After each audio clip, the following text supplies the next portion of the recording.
There is a texture and a nuance in this book. I think you're exactly right. John even names some of these characters just as if to say, here is some of the people who represent these motivations in the story.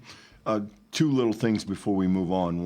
One strange and I think one important. The important one is that, again, if we can entertain the idea that this unnamed disciple might be John, what is John telling us in this little passage here?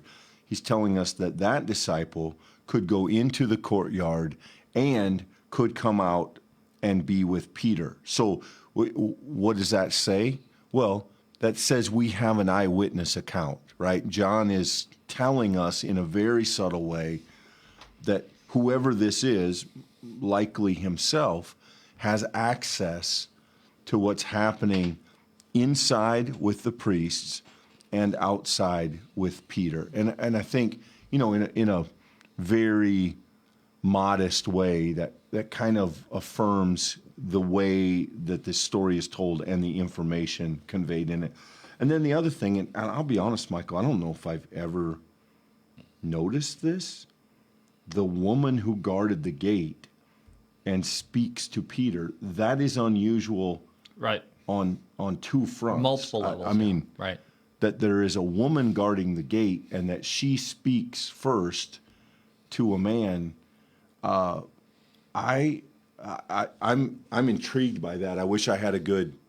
I don't know what that means or why that's there, but I may have to look into that because I've read over that before.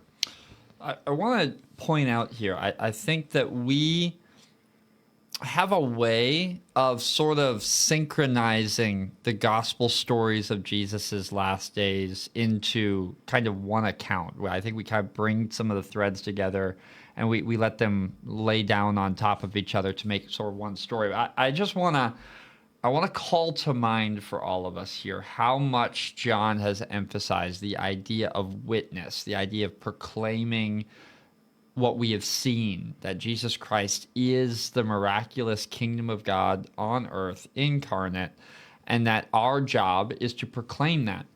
Here, Peter is asked explicitly in an eyewitness account with this disciple, right, that Clint has already said, most biblical scholars do suggest it's probably John.